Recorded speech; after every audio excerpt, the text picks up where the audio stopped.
Well, here it is, boys. Turin Giants Podcast number 175. I am so happy to be back for the first podcast of 2025. Happy New Year, boys. 275, Farhad. You're 100 off. Is it really 275? Episode 275, buddy. Oh, man. We're plugging along. I love it. My name is Farhad. I'm the host that loves you most, and I'm joined here by the usual crew and a new guy, Kevin, Zach, Frederick, and would like to welcome Damiano to the Thank podcast. you. Pleasure to be here, man. What's up, buddy? Damiano hails from San Francisco, the Bay Area. I've been to San Francisco about 15 times, bro. I love it so much. So welcome. I don't know what you love, bud. I don't know what you love, bro. I love visiting. I'm not living there, crazy ass city, but I love to visit. Yeah, we got lots to talk about. How about an intro?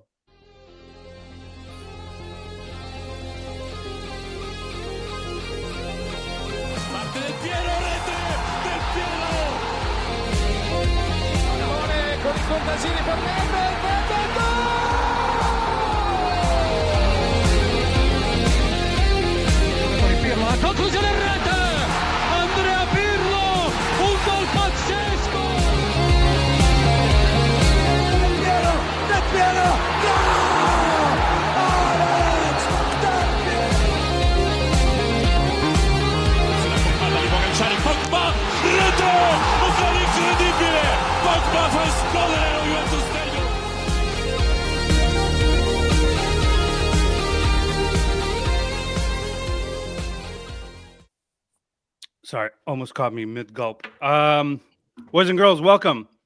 We got lots to talk about. Happy New Year. Let's actually talk about it. Any New Year's resolutions, any New Year's plans, any travels? Talk to me, boys. I want to hear some fun places you guys want to go in 2025. I'd like to visit the States. You never been? No, unfortunately not. Nice. Well, make sure Chicago is one of your stops, buddy. It's best city in America. I'll try. It is a great city. I don't know. I love my hometown of Houston, but I don't know if it's the best city to visit. So Chicago, put it on the list. Oh my God! You want to go see a concrete jungle? Go to Houston. Jungle. It's not wrong, but I wasn't gonna say it. So what's like the best thing about Houston, Zach? I've always because my cousin is moving there, and I literally know there's a lot of Azeri people there because of the oil company. But like, what do you guys do? You guys just go hang out at plazas and. So Houston is the eating out capital of America, and we have the best food in the country here in Houston. Really? Anywhere. And so what people mostly do here is eat and drink, which is why it's a great city to live in. Mm-hmm. But you don't have like some of the cool landmarks that other cities have. I think I can describe right? it. Oh, absolutely. It's very much a car-driven city. 4.5 million people. But I think I describe it as sort of 4.5 million people, sort of suburb. Okay, it's a lot of strips, so it's a lot of shopping areas. It's a lot of neighborhoods just over this giant sprawl situated right on top of a swamp. So it's hot, it's humid, which also is why it's not good to visit. But a lot of things if you live here to do, to explore, to eat, to drink, and we've got a great museum district, which is God. New York City might have something to say about that. Chicago might have something to say about your food claim praise, about buddy. your food, but yeah. Hey man, Zach is loyal to his town. I appreciate it. Yeah, Damiano, tell us a little bit about you, man. Before we get into the all new Turin Giants podcast, we have a packed show. Don't worry about this little opening, but we would like to know a little bit more about our new guy. Well, I mean, diehard Juventus fan. Since I grew up with my nonno, we watched Juve together. Wake up 4 a.m. because it's a little early here, and we'd go down to the Italian Athletic Club, watch the games, and he kind of instilled that with me. And it's more of it's kind of a bond that I still kind of hold on to. You know what I mean? More like that. Juventus it's more than just a soccer team to me. So I love it. Yeah, so many. Here I am, and passionate guy about it. That's what I do. So many fans, especially Italians, like they inherited the love from their either grandparents or old uncles, and it's a sweet story, man. Is your grandpa still with us? No. That's why it's kind of like, it's that bond, that connection I still kind of hold on to. You know what I mean? But Shout out to the no. He raised you well. right on. All right, boys. Alessandro Belpiero, as always. You can catch this podcast on all podcast platforms as well as YouTube. I'll play around with a view here. Maybe I'll zoom myself in for now. But on today's episode, we're gonna discuss the loss versus Milan. I know Frederick and Damiano. I'm sorry. They'll give their thoughts about current Juve. I know they were both WhatsApping me, and I was like, you know what? Save it for the podcast. I don't need to hear it. The listeners need to hear that. I posted something on Reddit, which we'll discuss for a little bit. It's the worst transfers for at least last 20 years. And there's a lot of interesting answers, and I would love to thank our Reddit friends for supplying the content. Actually, there's 3 people that are from Reddit. Damiano, we found on Reddit. Frederick, Zach, you guys all came from that awesome community. I love my Reddit peeps. Not too crazy about the latest. But anyways, we'll talk about top 5 players of the season so far, which is the reel that Zach recorded for us. And by the way, speaking of reels, join us on Instagram at Turin Giants. Has been really blowing up. I've been really enjoying the conversations on there. I think we can get started, shall we? Buongiorno.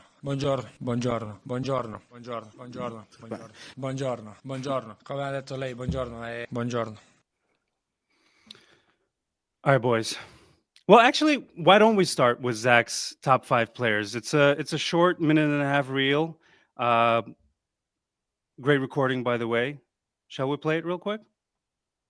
Top 5 Juventus performers from the first half of the season. In 5th is the revitalized Manuel Locatelli, who's first in our team in tackles won and blocks, 2nd in completed passes and progressive passing distance, and 3rd in interceptions, clearances, and aerial duel win percentage. In 4th is Juventus' Swiss Army knife, Andrea Cambiasso, who's played left back, right wing, and center mid for us this season, and is top 5 in completed passes, long passing accuracy, tackles won, challenges won, touches, successful take-ons, progressive carry distance, and key passes. In 3rd is our new number 10, Keenan Yildiz, who's first in through balls, 2nd in key passes, and top 5 in tackles won, challenges won, blocks and interceptions, penalty box touches, successful take-ons, progressive carry distance, and shot creating actions per 90 minutes. In 2nd is Pierre Kalulu, who's first in progressive passing distance, number of passes. He's tied for first in blocks and passing completion percentage. He's 2nd on our team in interceptions and clearances, and first in progressive ball carry distance. That leaves number 1 to the little magician, Chico Conceição,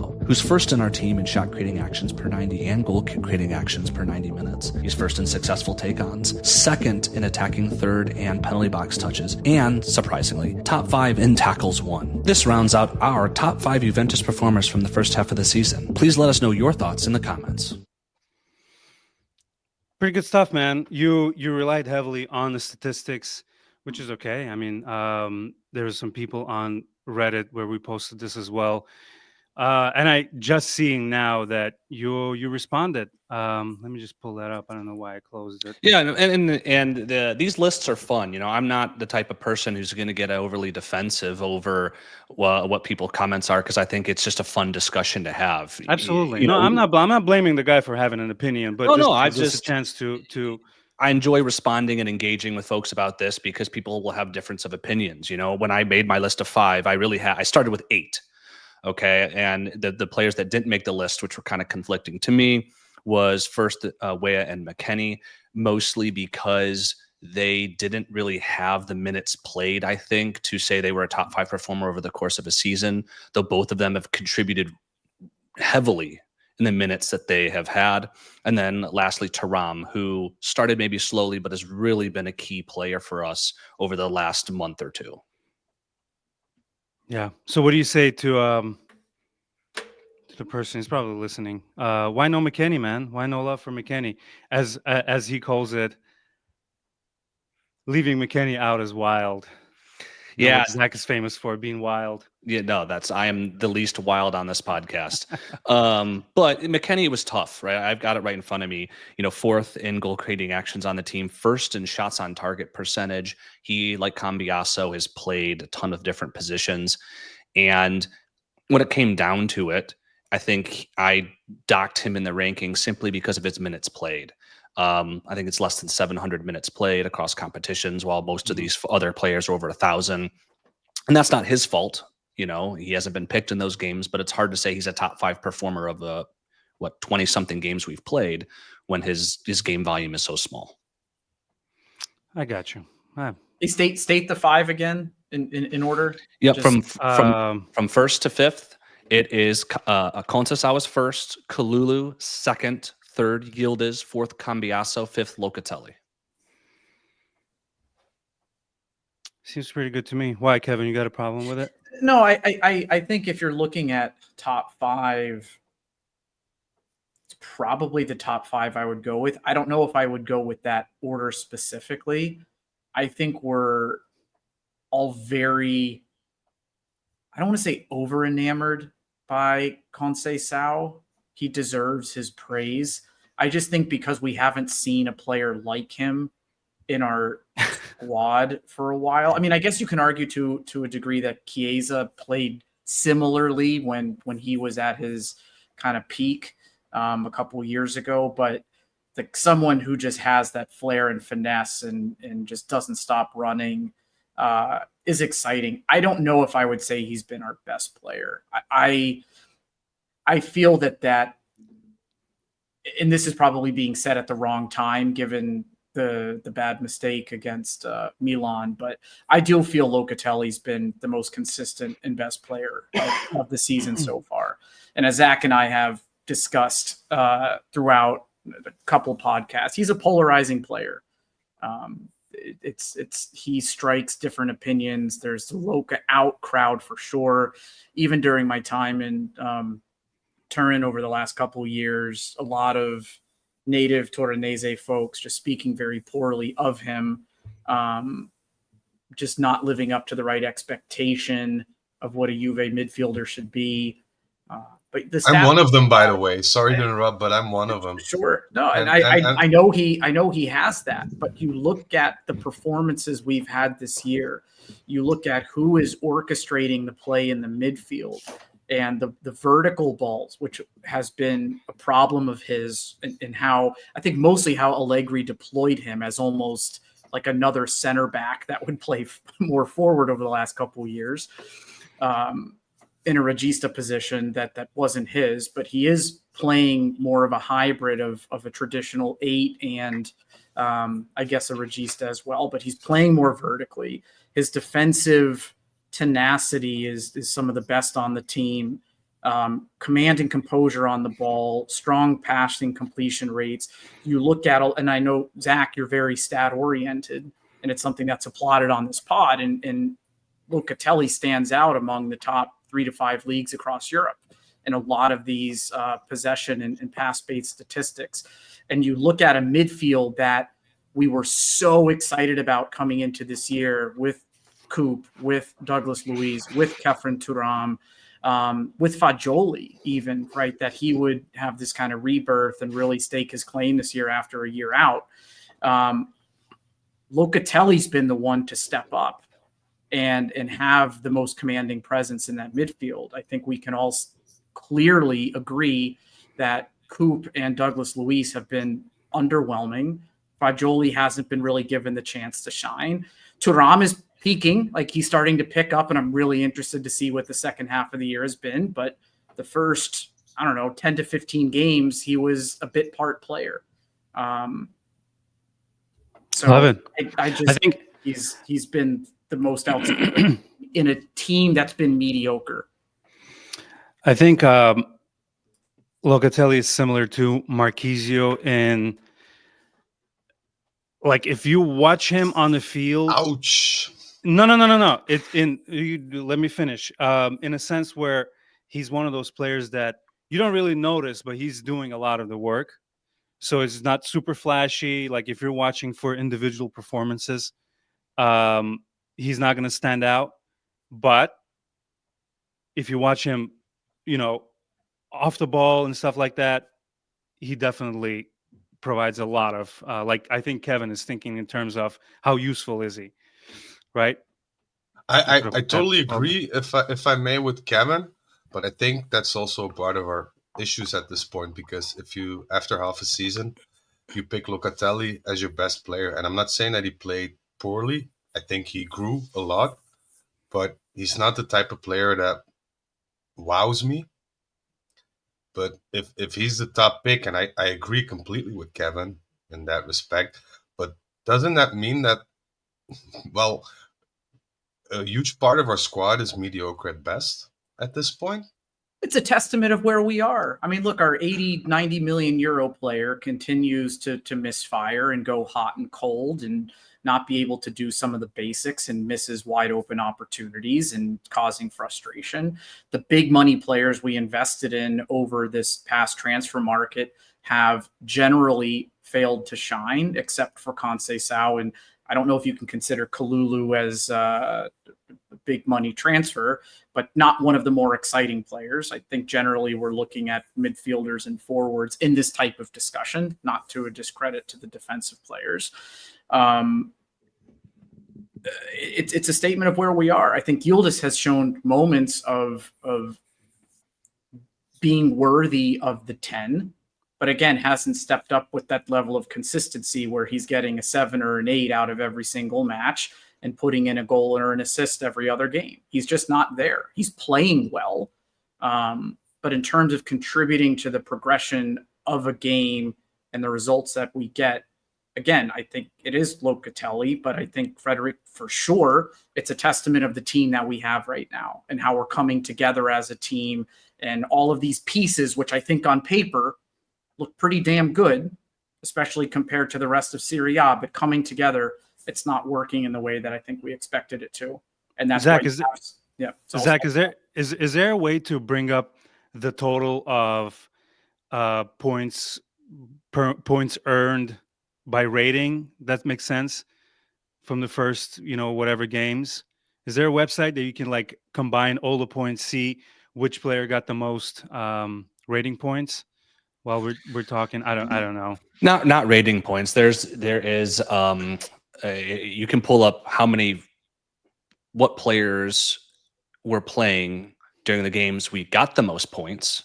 And interestingly enough, if my memory serves, that's Dusan. Because he's always playing and we haven't lost yet, or at least in the league. But then again, very very skewed. I mean, that's why I didn't use that metric, because he is on the field when we do the best, because he's always on the field, and that doesn't bake in for the fact that he's missed 12 big chances, including the one against Milan this season. Yeah, Damiano, I'll give you the floor. I know you're rubbing your hands over here, creating all sorts of noise. Tell me who's your favorite. Sorry, by the way, why are you dressed like you're about to rob a liquor store? It was 7 a.m. here, like it was, So, I mean, if you want, I got. I don't. I honestly don't. That looks so much better, dude. You look scary. Does it? All right. Who's your favorite guy of the year so far? I think it all depends on the supporting cast. I think if you look at Yildiz, he plays much better with Mbangula in the game than without Mbangula. I think, Chico sometimes has great games. Sometimes it feels like I'm watching Chiesa of last year with, Chico. I love everything about the guy, the grit, determination. He's a great, love him. But I mean, I see that weight on his shoulder. Like, I got to do all the offense myself. So, yeah. I mean, and sometimes that's too much. You know what I mean? It's like, so it all depends on kind of like, Thuram is great when Locatelli's in there. So I think, hands down, I think Locatelli's without Bremer, Locatelli's got to be, number one. Because I mean, he's pretty much. I don't look at Locatelli to make amazing upfield passes. I kind of look at him to be more of a guy who sits in front of the defense and and kind of be very more defensive. Yeah. Gotcha. So, well, I'm looking over here, and Kevin just sent me a link to the average, or basically Yildiz has the most points after all the games in Serie A. So 7.29. That's per FOTMob. Yeah, Yes. it's their average like aggregate ratings for the season. So Locatelli number 2, Thuram number 3, Koopman is number 4. See, that's what makes me feel weird about FOTMob. Like, but I think that's with all those sites, because a huge part of this is personal preference. yeah, I don't know who's rating though. Is it who's rating those people? You know what I mean? Should we? What are they looking at? Does anybody want to do those ratings for us? I know it's a lot of work, but no, but that's why mine was driven by stats, and you have to aggregate them somehow, and that's where the bias comes in, right? So we'll go by Zach. But that's why I tried to use stats as my anchor, then applying my personal layer of preference onto it, which is align them in this order. But it's hard to just get a number. Like, not saying that Yildiz isn't deserving of the top rating on FOTMob, but just seeing a number doesn't tell you the whole story, because FOTMob accounts for tackles, interceptions, blocks, key passes, through balls, aerial duel percentage, passing accuracy, and so on and so forth. But we don't know the weights of all that in the background. At least I don't. So, there's always going to be some massaging of the numbers. And I think the really good thing about this is we don't have to be right. FOTMob doesn't have to be right. I don't have to be right. I think, in a time where a lot of people are down about Juventus, this gives us a platform to talk positively about certain performances and players. Sounds good to me. And what about boys? Oh, sorry about that. Who was this? Damiano. You're good, man. You're good. I was just thinking, we had no one brought him up. He's pretty, he's kind of like, I don't know. What's everybody's thoughts on him? Who did you say? Gatti. Well, why didn't you tell us why you're all of a sudden this guy's a host of the podcast? You tell us what I think about him. What do you like about him? Yeah. I mean, does he deserve, in your opinion, to be in the top 5? Because I saw that somewhere. I think I saw it on Instagram. Somebody was like, "What about Gatti?" I just was thinking. Before I put Cope in there, Gatti's a little more, he cleans up. At the same time, I wouldn't say he's super consistent, to say the least. He's hit or miss. How old is Gatti anyways? Is he still considered young? Like, when he makes mistakes, is that? I think he's about 24, 25. Oh, okay, that's not bad. I think. Great goals, great goal scoring. Yeah. Was it have two own goals for you? Yeah. Oh my God. Damiano, when I was putting this together, you try not to use recency bias, right? We've let 2 goals in 4 of our last 5 games, which is not really indicative of a great defense. And certainly both Kalulu and Gatti have been caught out. And so when I was kind of putting this ranking together, Kalulu seemed the clear choice in defense over Gatti to me because of his progressive play. You can say, about mistake this or mistake that. They've both made mistakes, and there's no question. But Kalulu's progressive passing and distance. Alessandro Belpiero wants us to move on. So I'll read a couple of quotes from footitalia.com, our buddy Rav. I want to read the quotes post the Milan loss from our coach. All changes are made for the good of the team and the outcome. It's up to you to judge them. I think he's talking about the substitutions. Oh, let me start over here. So we had opportunities to extend our lead, but Milan capitalized on their chances. The coach pointed out, despite Juventus leading for much of the match, Milan's solitary opportunity with Theo Hernandez should not have resulted in a victory for them. So I know Fred was worried about the current state of Juve and the grinta and the inability to close out games. So we'll give you and Damiano, you guys tell us what you feel about the current state of Juve of January 2025. I'm pissed. I'm not gonna be honest. I think I texted you guys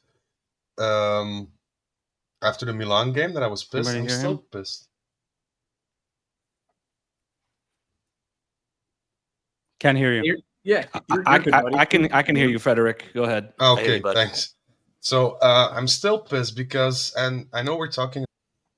Hey guys, we had a bit of a technical issue with Farhad losing his audio, so hopefully he'll be rejoining us. But Frederic is going to take some time to walk through his passionate thoughts, his reaction to what we all experienced against the Milan match in the Supercoppa, and just kind of what it means for what he's seen from Juve this season so far. So hopefully we get Farhad back. But Frederic, I know we've kept you chomping at the bit here, so why don't you take it away, buddy?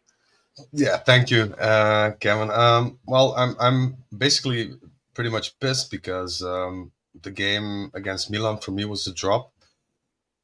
Because as a passionate fan, it's not always easy to be objective, granted, and that's not my forte either. But I was willing to give Thiago Motta a bit of a second chance, a third chance, a fourth chance, but my patience ran out after that game. And why was predominantly because the way he handled the game during the game, like the substitutions, also just sitting or crouching at the sidelines and not conveying any passion. And then his post-match interview where he basically said, well, or the pre-match, he said, I'm not obsessed with winning. And the post-match interview, he said, well, I don't need to change things. I maybe need to improve a bit. And if you say that as a Juventus coach, it gives me the feeling that we've become Udinese overnight and we lost our mentality, our DNA, our will. And for me, he lacks charisma. He lacks self-criticism and flexibility. He doesn't change his formation that often or never, and he's not capable of reading games or intervening during games. And after spending so much money on players that he insisted on, and he's not making them better or he's not making them perform adequately after 5 months, then to me that's baffling. And at first, when he first was brought in, or when the rumors started about him joining Juventus last season, I was a bit underwhelmed because I always had, and that's just a gut feeling of mine, I always had the feeling that he was a bit overrated. But now I see it's more than that. He doesn't have, in my opinion, what it takes to lift this team. And the same goes for Giuntoli as well, because Giuntoli made some mistakes. But Giuntoli made mistakes that he can rectify. And with Thiago Motta, I don't see that willingness to rectify his errors or to change things around a bit. And that bothers me a lot, because if we keep moving on in this pace, we'll definitely miss fourth place. And if we miss fourth place, it'll be almost an equivalent of a downgrade to Serie B, like we had in 2006, financially at least. And it'll take years to recover from that. And this is something that no Juventus fan wants. Am I all for sacking him right now? No, because the options that we have are limited. And there's no guarantee that another coach will make the team play better, get better results. But doing nothing is also, for me, not a possibility at this point. We have to intervene at some point. And that's also a thing that I'm missing, is the board or the management stepping up. You can either go to Thiago Motta and say, look, we need to improve certain aspects. We can't have this happen anymore. So you need to be more flexible or whatever. Or you need to come out and say, look, we support you. Even if we finish 8th, 9th, 10th, it doesn't matter. Do your thing. But now we're stuck in limbo. And the Milan match was a copy-paste from the Fiorentina match. So we keep on making the same errors. We keep on making the same mistakes. We don't seem to learn from them. At least that's my opinion and the way I feel about it.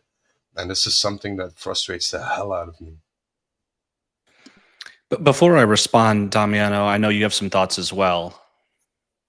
I mean, yeah, I think that, is it just the Motta thing, or is this like something bigger? Because I feel like, we had Pirlo, even with Sarri, Allegri the second time around.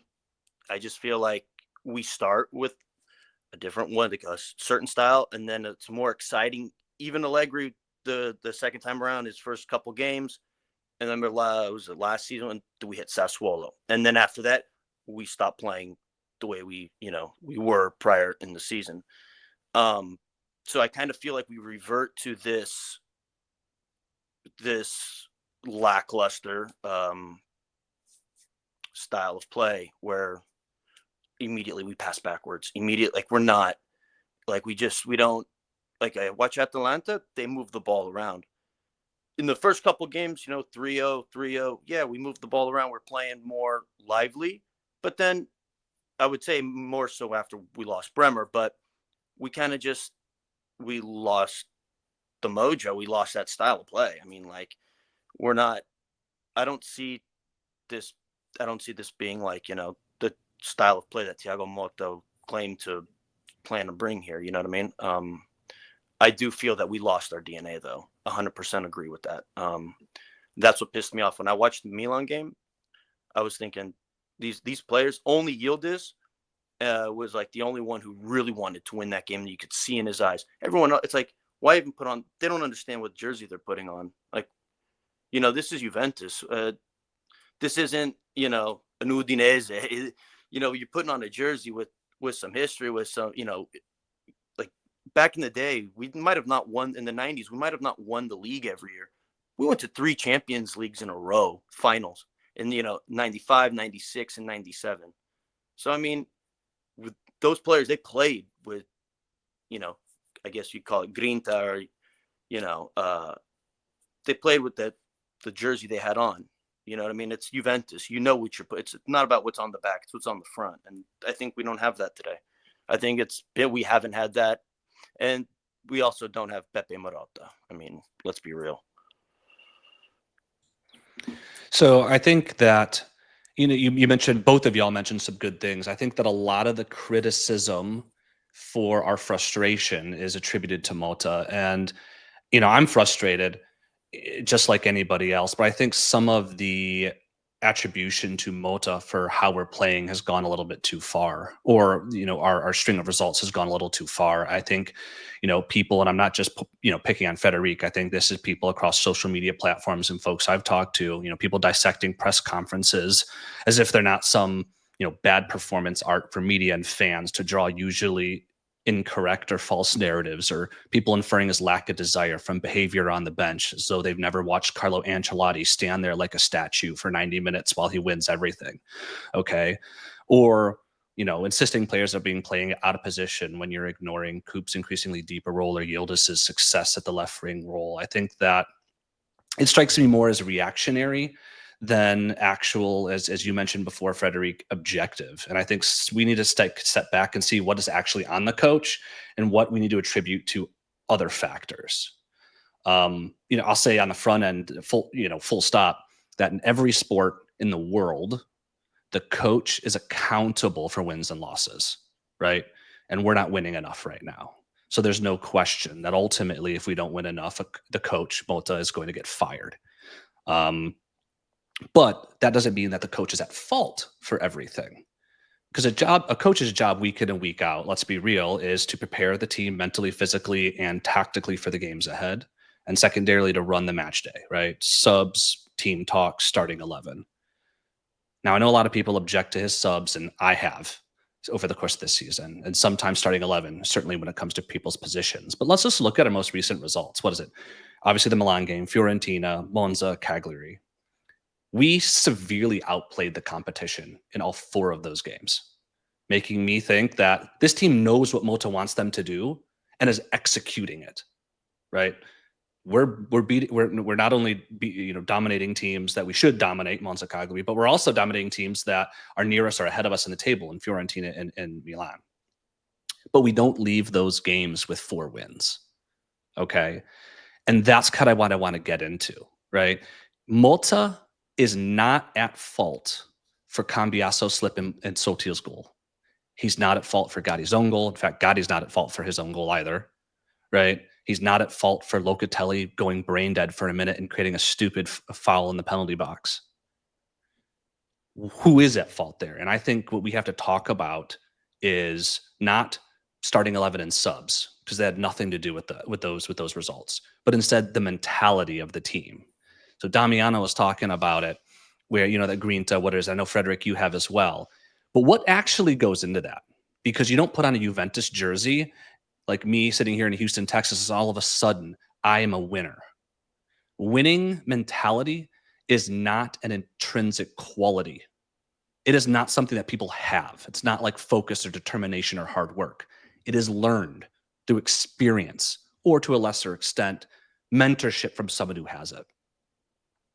And that then in turn drives leadership on the pitch. Another thing that Mota can't do. You need leaders on the pitch that can instill that and enforce that.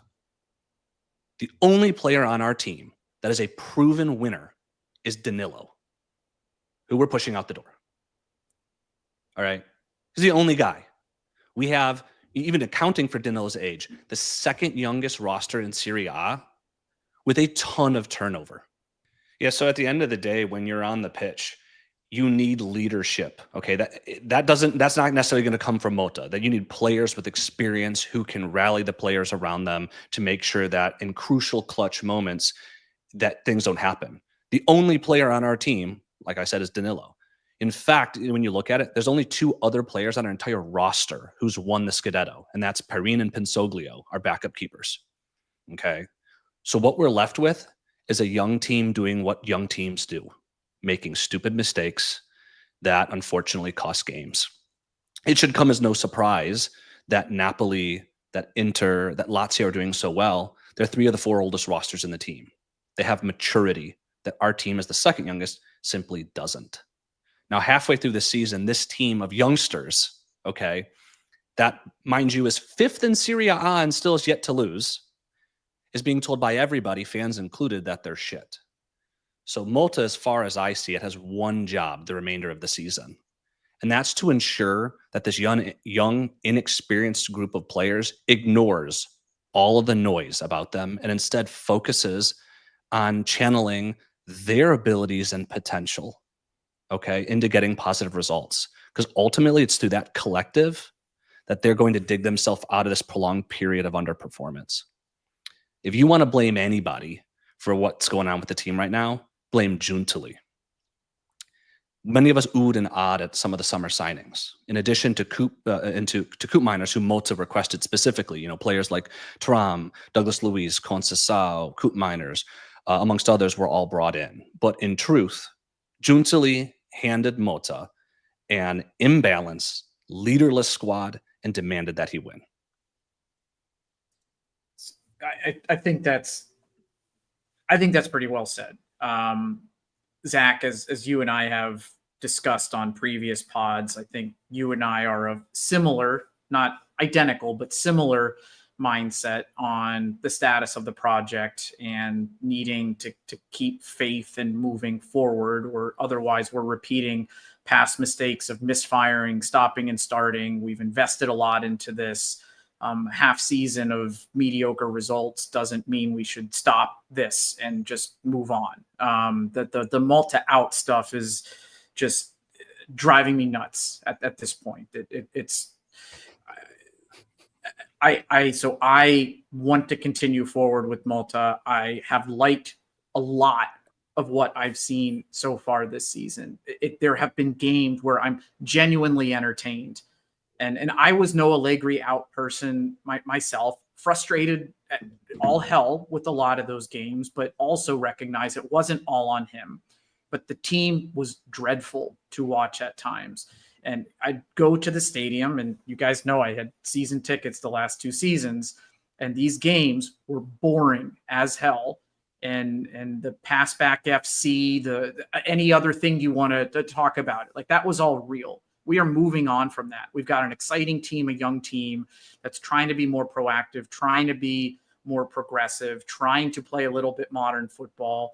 But you're right. It is a young team. And I think Malta does need to be criticized, I think, in his accountability and not being so stubborn and try and learn from some of the mistakes. Because I think it's evident that at times, at least it seems like he's not learning from some of these mistakes. The one thing I will say to try and embrace my perspective of this, and not be so kind of using rose-tinted glasses looking at what's happening with Malta, is looking back to what Conte did coming off of those 2 7th place finishes. And I reference this because the team change from one season to the next brought in Pirlo, who obviously had won a lot with Milan, had brought in Lichtsteiner, had brought in Vidal. Outside of that, there were other transfers, don't get me wrong. Yeah, true. Outside of that, the team was relatively unchanged. Now, those are meaningful people, and the only true experienced people were Barzaghi and Pirlo. None of the other players hadn't won a whole lot, but you also look at, well, obviously you have Buffon and Del Piero who have won. You had leaders on that team who were there under the 7th place finishes, right? And so the point that I'm getting at, but maybe not as eloquently as I would like, is that you were talking about mistakes on the field and mentality and how people need to step up to that. The biggest change was Conte's mentality and coming in, and I don't remember the exact words, but essentially like, you guys are shit. You finished in 7th twice in a row. This is Juventus. Show them who we are. Let's get it together. Right. And there were champions on that team. And Conte's mentality of driving that preparation. So yes, while Motta's not accountable responsible for Cambiaso's slip, for a bad own goal, for Duzon missing open nets, there's a level of mental preparation that might be missing during the week that sticks with players in the match. And when they're down, how do they respond and react? When you're in the 60th minute and you have a 1-0 lead, how do you continue to perform? If you're down, how do you respond? Now, I know it's a young team and I want to see them grow, but I'm just curious, behind closed doors, in training sessions, in the locker room, what is he doing to help influence the mentality that we clearly saw change overnight going back to that season when Conte came in? And going from Allegri to Thiago Motta, I don't know if we're seeing that change in mentality. And is he bringing that passion, that conviction, and instilling what those players should be representing wearing this kit? Well said. Can I squeeze in a question from Instagram? First of all, can you guys hear me? Everything okay? What did I miss? Yeah, we're good. So our friend Amit is asking, where did it all go wrong for Motta and this team? Bremer's injury must be a factor, but is there anything else you guys can pinpoint? Who wants to take this one on? I'd gladly take this one on if I may respond to Kevin, who eloquently said his piece, and he made a lot of sense. And I want to share something with you guys because I play at a fairly high level myself. So I have experience with different coaches and so forth and so on. Mm-hmm. And there was one time when we had a coach that was really laid back. He talked to us, see how we were feeling, and came sitting on the pitch with us during practices and gave us advice and tips. And it was all good and well. And we were shit. We were utter shit. But your mental health was never better. I felt relaxed. There was no pressure. We could do whatever we wanted. He said, "Oh, you're on the number 10 spot. Just receive the ball and, go with the flow and whatever." So, yeah, it was nice, but we weren't winning. And 3 months in, we changed coaches. And this old grumpy guy came in. I think it was like 60, 65 years old. And he came into the dressing room and said, "I don't know what you guys were getting at prior to my arrival, but that's going to stop now. You guys earn money here. You need to earn it. And if you let me do my thing, we're going to win games. We're going to pick up trophies. But you need to stay with me." And sometimes maybe good, sometimes maybe shit. It was a bit, I think there were some similarities, but it wasn't Reno. But he was pretty straightforward. He asked everybody to come in for practice like 15 minutes beforehand. We needed to be ready at 5:45 before we started practicing. He'd give us hell. He'd give us, I can't remember the times I vomited so much during practices. And that's exactly the thing that Conte did. He came in day one. He said, "You guys are shit. You play like shit. You perform like shit. You train like shit. I'm going to train the hell out of you coming 2 months. You're going to vomit blood, but we're going to win. And if you're with me, stay on this pitch, vomit blood for me. I'll do the rest." And those guys, Giaccherini did it. Lichtsteiner did it. They became leaders. Lichtsteiner at Roma was at Lazio was never a leader.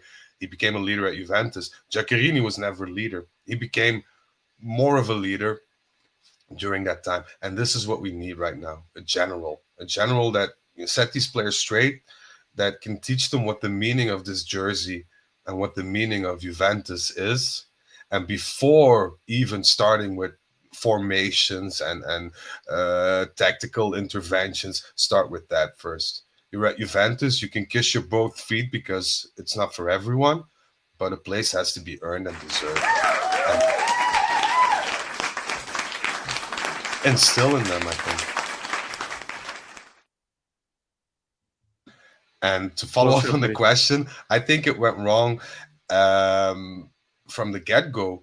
I think you could see, even in pre-match, which is really early, but you could see, as Zach really stated, there's no balance in this team. There's a lack of balance, a lack of mentality, and a lack of leadership. And you're not going to obtain that by just buying new players, because I see people on Reddit, on Instagram saying, well, we need to intervene right now, and it's a disgrace. Giuntoli hasn't bought anyone, and we're already the 6th of January or whatever. But I don't think that is the thing that's going to resolve our issues. I agree with the fact that we need more players. We need at least 2 defenders and a center forward. But I don't think that rushing it will make the team flow better. I think there's an underlying problem at this team and in the squad that needs to be addressed first. And that's why I am pro Motta out, because I don't see him managing this. I don't see him turning the ship around and saying to his players, okay, we're at Juventus, because I don't think that he knows what Juventus means. And if you as a coach don't have that, how can you show your players what that means? I think we're going to see it this month. I think we're going to see it this month. This month has a grinding and very challenging schedule, getting to the conclusion of this first, not group stage, but the table stage, or whatever you want to call it, of the Champions League. We have some very tough Serie A matches, starting with the Toro Derby coming up, Atalanta, Milan. We've got Napoli again. This is a tough month, and we're going to see if he's going to learn and turn this around, or if he's going to capitulate and start to collapse. And then that's going to set the tone for the second half of the season and what he's going to be able to do. And I think Frederic, in answering Amit's question from Instagram, I think you're right. With the benefit of hindsight, right, and what we've seen so far this year, and building on what Zach had said about blame, or at least a portion of the fault has to lie with Giuntoli, is an incomplete squad despite the excitement of what we saw over the summer. We went into the season knowingly with one healthy center forward who has not been able to demonstrate the mental fortitude of what it takes to carry the Juve front line over the last couple seasons. We went into the season without true fullbacks, a lot of hybrid players who are able to play fullback. Thankfully, Savona's shown that he can play, but he I don't think was on anybody's starting 11 entering the season. We are short center backs, and an injury to Bremer wildly exposed that. And we have Kalulu, who's a hybrid player between fullback and center back. We have Danilo, who's a hybrid player between fullback and center back. So you really only have Gatti. And you have a center midfield that was all new. Right. And so I think from the get-go, we had exposure on this team. And without that natural leader. And I think that's a problem. And focusing on natural leader, the player I want to focus in on is Locatelli. Is, assuming Danilo's out of the picture, right? Because right now he is, even though he's still on our books.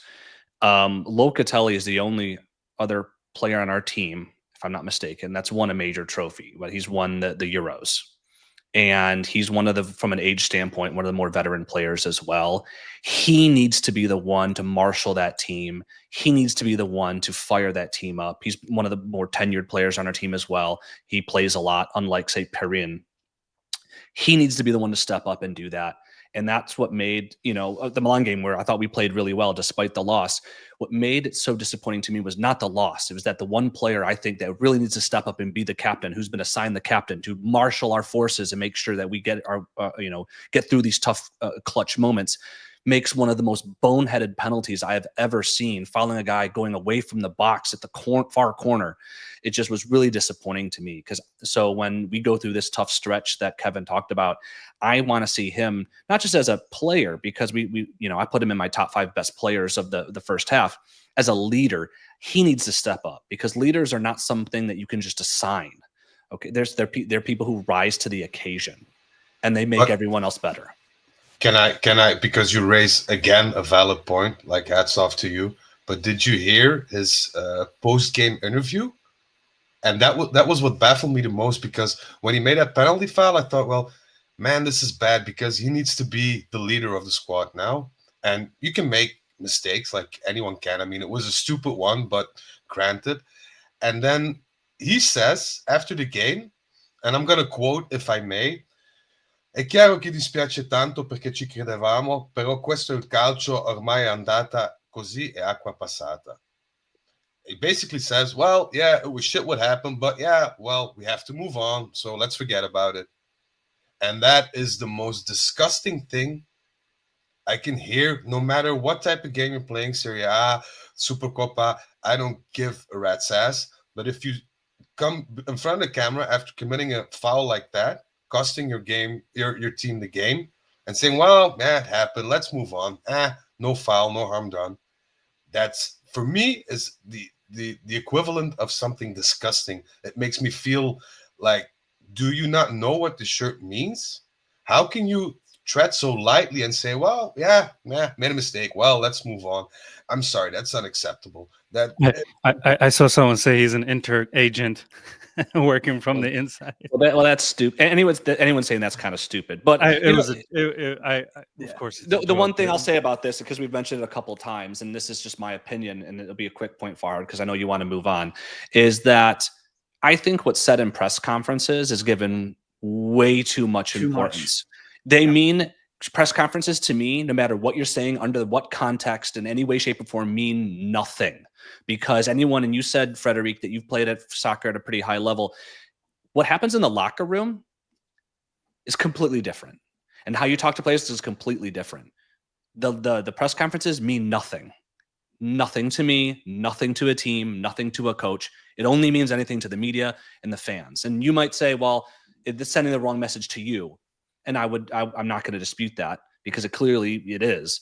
But don't then infer that means anything about what's going on inside that locker room, because that is not a safe or appropriate inference. Of course. But I mean, it's at these points that you have to take the advantage of those press conferences, post, pre-game, doesn't matter, to get pressure off your team or off yourself. And you can do that by simple questions like Locatelli said, well, let's move on. No, he should have said, look, this shouldn't happen. We're Juventus. We need to pick ourselves up. You need to keep that fire going. But if you, as the captain of that of that team, say, well, let's move on, it happened, whatever, then you're not sending a good message, because your teammates see these things too. They read those things too. And us, the fans, see and read those things too.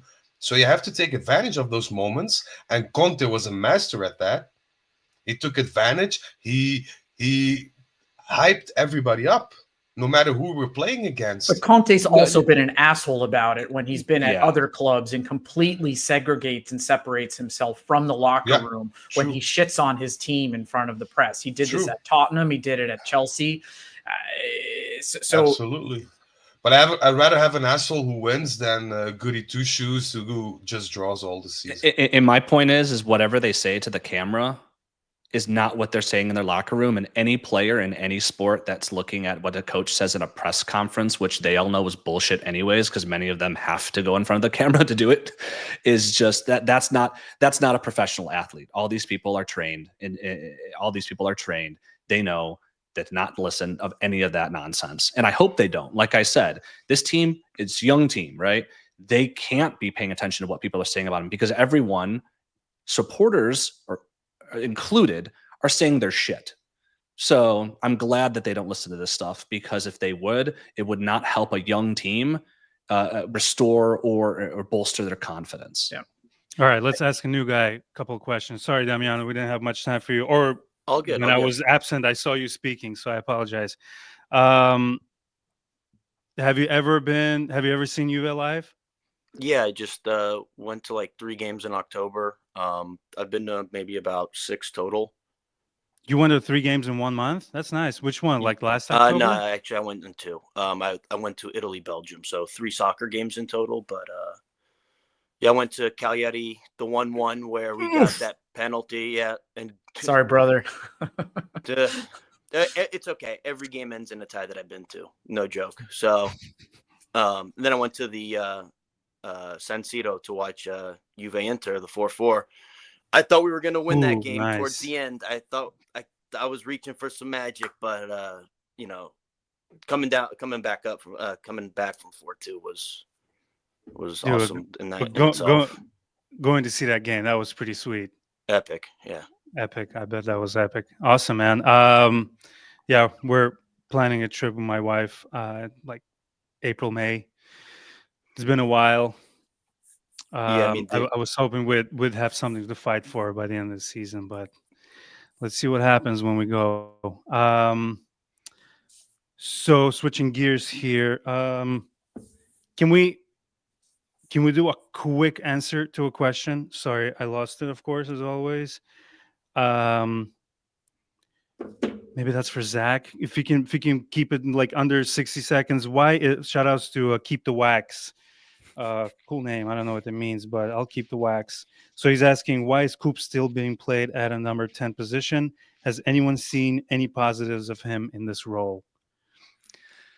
I'm glad this question was asked because like when you go and look up our positioning, they always put Coop in the 10 position. But if you actually look at his heat map, you actually look at the spaces he's occupying on the pitch. Other than the first couple games this season where we played this weird 4-2-4 with him up by Dusan, Coop's positioning predominantly this year has been more like a Mezzala in a slightly advanced midfield position in the channel, either on the left or on the right. And in fact, if you look at us over the last month, and I encourage anybody who disagrees with me, look at the heat maps.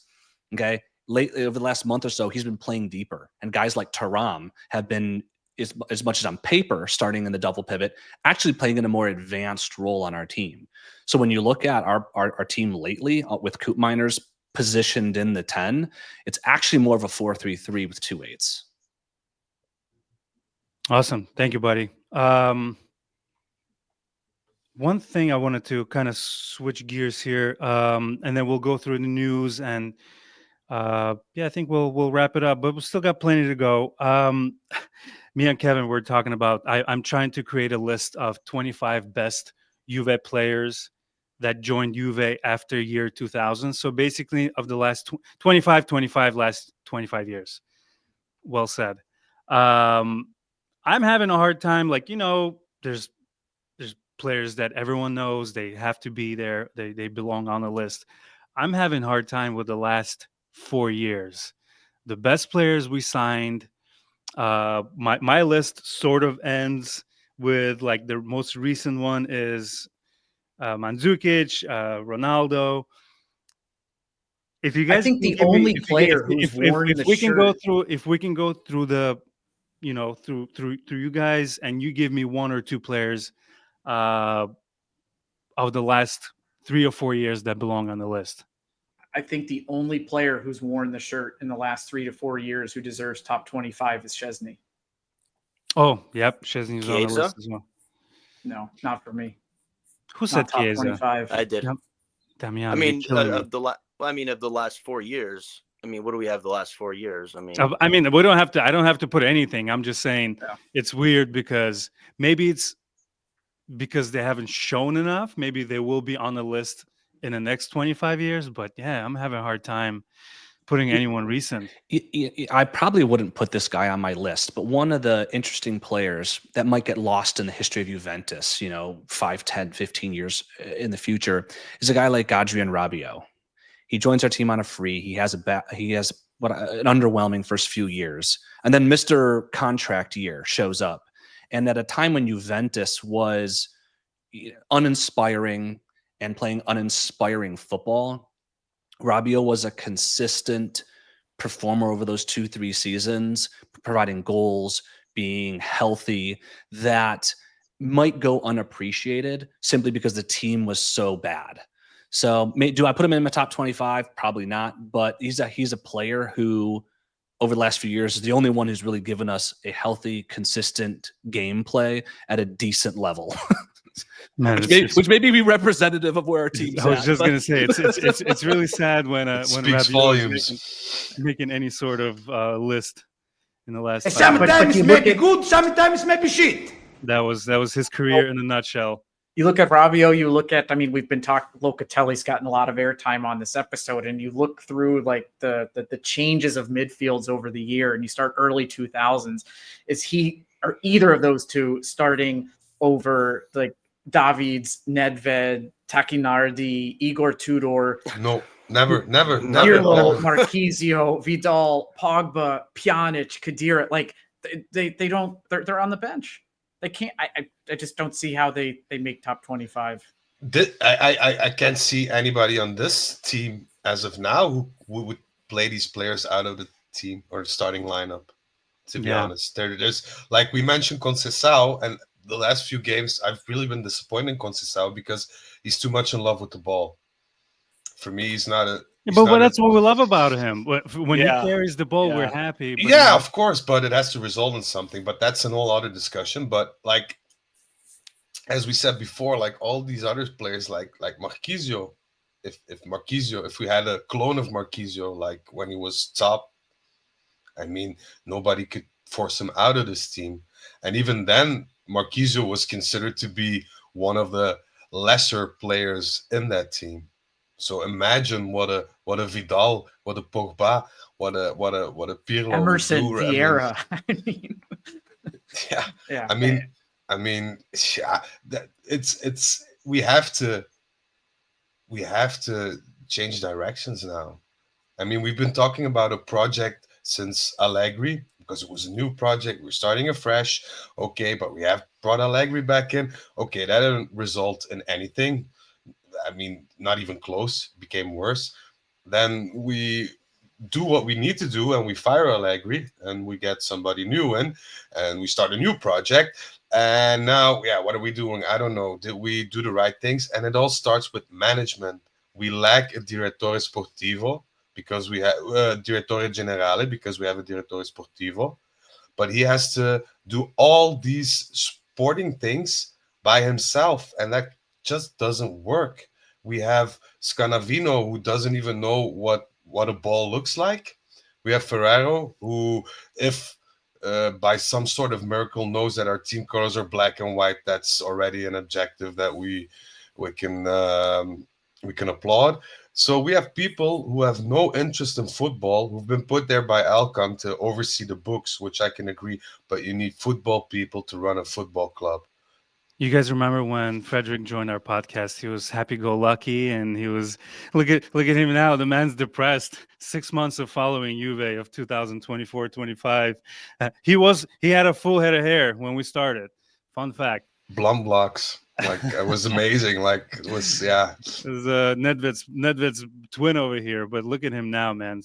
Dude is stressed out. But I appreciate it. Your passion and. You're going through it, and I appreciate it. What do you guys say we go through the news a little bit? Let's see. Let me turn this down a little bit. So we're going to footitalia.com. Juventus expected to look for new options in attack as Milik faces another injury setback.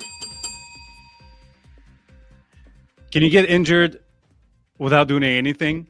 It's a miracle, you know. J Medical is a miracle place where people go get even worse instead of. This is a complete shambles. I mean, I don't even. It's almost like comedy in its purest form. Yeah. It's. I'm laughing, but I'm trying not to cry at the same time. I'm flabbergasted. Yeah. All right, moving on. Juventus considering a bold swap involving Vlahovic and Kolo Muani. Juventus are undergoing a significant transformation as the club reassesses its priority in the transfer market, initially focused on bolstering their defense. Due to injuries to Bremer and Cabal, I'm going to click the article here. Calcio Mercato reporting now the key name surfacing in Juventus transfer discussions is Randal Kolo Muani, the French forward currently at PSG. Blah, blah, blah. Dusan Vlahovic situation has also come into play. The Serbian striker has garnered interest from PSG sporting director, who's keen on revamping the club's attacking lineup. And then again, in another article, it references Juventus are open to offer Dusan Vlahovic up. I'm okay if PSG wants to pay for Vlahovic. I'm not wedded to him staying at this club. I do not want Kolo Muani at all. That guy has done nothing since having the almost scoring attempt in the World Cup in Qatar. He's not a Juve player. Just another ways to transfer. You're just adding another weak mentality player who can't get minutes at PSG. Well, Joshua Zirkzee wants to leave Manchester United. What do you think about that? No? Everybody's shaking their heads? Damiano, tell me you like Zirkzee. No? I mean, yeah, no. I don't think I don't think Vlahovic is the guy at all. He drives me nuts, but I don't think we replace him with another subpar guy. So, maybe because he worked with Mota, but I mean that's about all Zirkzee brings to the table. But this is Juve, not Bologna. Correct. Yeah, that brings me. I don't know if you guys discussed it through my amazing adventures with my mic over here. I couldn't hear half of the show, but when people bring up Mota, they also bring up the fact that, like the picture I posted of Mota, just completely disheveled, and his beard and a gray hair, and he's looking like he hasn't slept in years. People say, the pressure of being a Juventus coach is not, when you're Bologna, you don't feel that much pressure. Your wins are celebrated 5 times more than they are at Juve. Is there anything to a point where let's bring in trusted and tried and trusted players / coaches? Is there anything to that? Like if you're bringing a coach who's won something, if you're bringing a player, make sure everything needs to click. Like players, coaches, management, everything needs to gel. At this point at Juventus, nothing is gelling because my previous rant about management was well clear. But you have the same with the players and the coach now, because Giuntoli, like I think Zach earlier on said, well, Giuntoli basically gave Mota what he wanted. No, I said he gave him an imbalanced squad. Yeah. Demanded he win.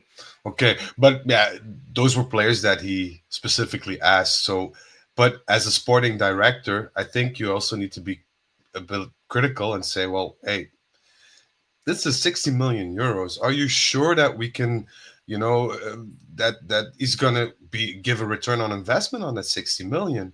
Because if you're not 100% sure, then this is not the way to move forward. And by now in January, giving him another player at the likes of Zirkzee, who I think is subpar, not a Juve player, in my opinion, then you're repeating the same mistake again. And and the thing is just remember, every single coach is a coach who hasn't coached at the Juventus level until they have. Every single famous coach. And so the question is instead, do we want to be the one to give them a chance? Not, should we bring in someone experienced? Because, the next Zidane, the next Ancelotti, the next Conte, they're all out there, right? Klopp. Do we want to give, what our management has said is we want to give Mota a chance because we believe he could be that next guy. You know what's Sorry. Go ahead. Sorry, Frederick. Go ahead. No, I think they also meant like we have a financial disaster on our hands and we need to pick a coach who is not too expensive wage-wise and who will work with us willingly. Like if we say, hey, we can buy or we can rent Kalulu, you'd like a coach to say, hey, I can work with that. If you're in dire need of money, you don't need a coach like Conte or like Klopp or Zidane. Guardiola says, I want this, and this player. And if not, then we can forget about it. And also, if you see what a Zidane or what a Klopp or what a Guardiola costs you, I mean, and that's the thing. We lack management. And poor management leads to poor results on the pitch. I firmly believe that. Kevin, what do you want to add? Just very quickly, because it's something that we haven't brought up related to these struggles, and we're talking about Malta, we're talking about the directors, we're talking about player mentality, and something that's curious to me, which again I'm only thinking about right now, and I don't have a solution for it because I don't think there is one. Juve historically has always done well because there's a core contingent of strong performing Italian national team members. And the Italian national team has always done well when there's a Juve spine and a Juve core as a part of the national team group. And right now, you look at this current Juventus and you look at the ones from the previous seasons, that doesn't exist. And you look past through, not even like going back into the 50s, 60s, whatever, but you look at the 90s with like Baggio, Peruzzi, Conte, Ravinelli, and then you get into Del Piero, Tacchinardi, Buffon, Camoranesi, Cannavaro, Marchisio, Chiellini, like all of these players, Bonucci, all of these eras that we've gone through have had 3 or 4 quality Italian players of character. And I'm leaving so many off the list as I'm just like talking about this right now. They're all at Inter, man. It's these players have grown up in Italy, understand what this shirt means, understand the culture and the expectations. And we're talking about players like Xerxes and Colomuani. What do they really know about what Juve means? Yes, they know that they're a strong club with history, but have they lived and breathed it since they were a child, whether they grew up supporting the club or not? It's interesting. It's not something we've talked about, but without Valid that point. Core group of strong Italian players, I keep seeing that in the replies and all of the comments that I read. I don't know. I just didn't want it to seem like a controversial issue, like I'm trying to be. But there's some people who are so vocal about, like, especially Italian people, Juve need to go back to the Italian core. And Kevin, thank you for bringing that up. I feel like that's should be tried, but like I said, I was joking, but there's a strong Italian core sadly at Inter right now. And then the Italian core that we have, what Di Gregorio, Gatti, Locatelli, Cambiaso, I mean that's not in the class of players that Kevin listed. But they're still young. I mean, there's definitely potential, especially Cambiaso, as Zach calls him, a Swiss Army knife.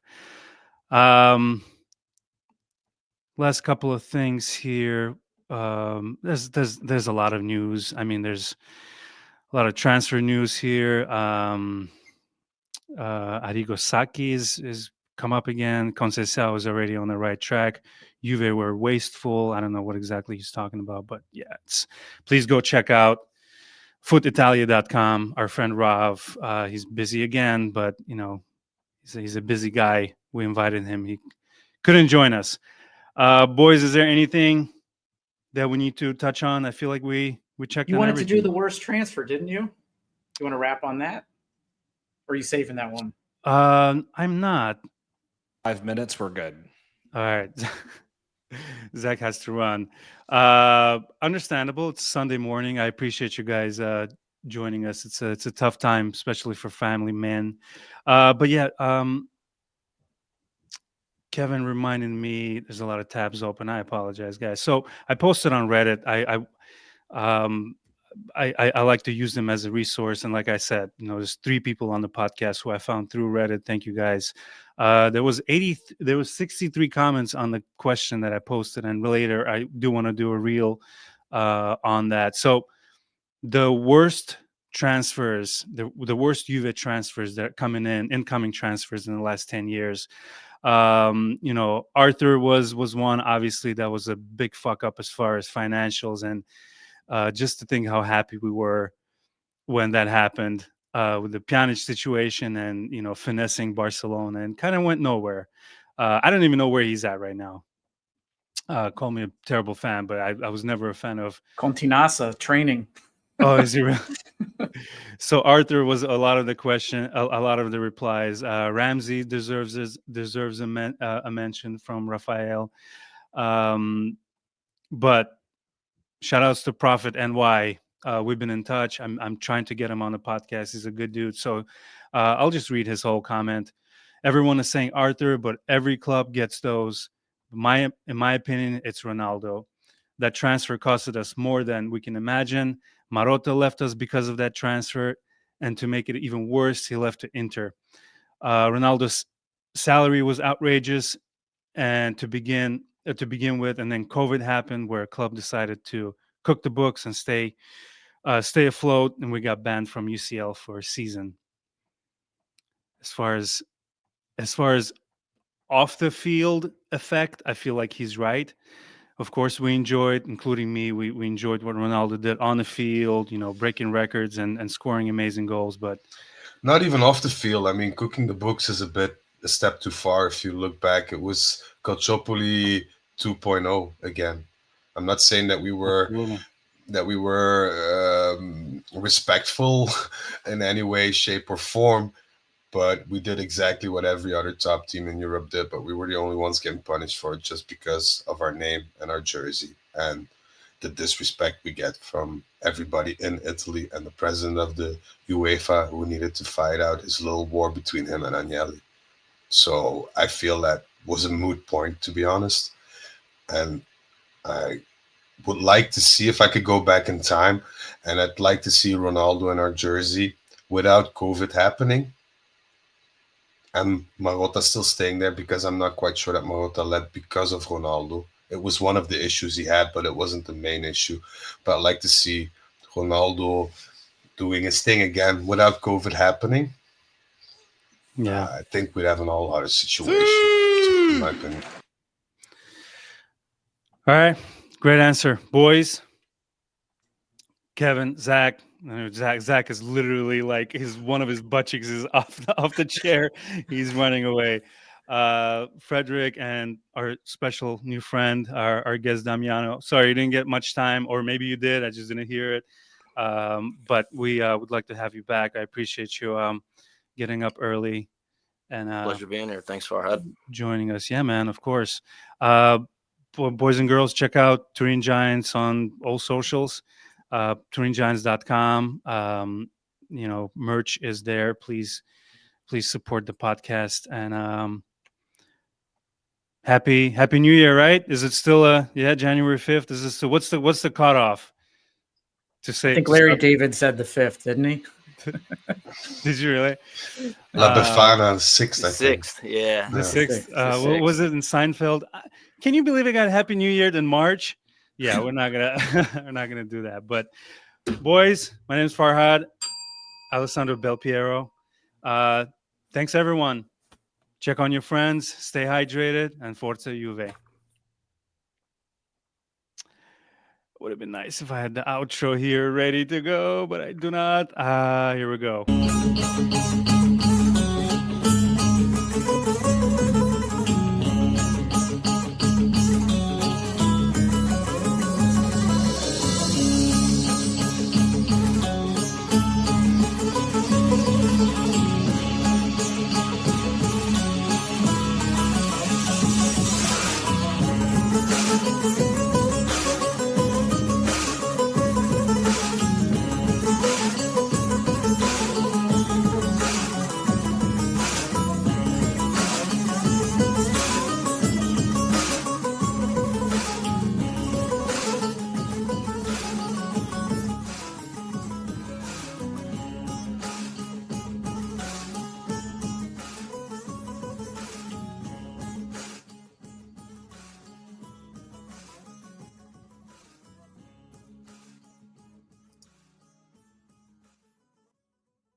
Toodaloo, motherfucker. Hey,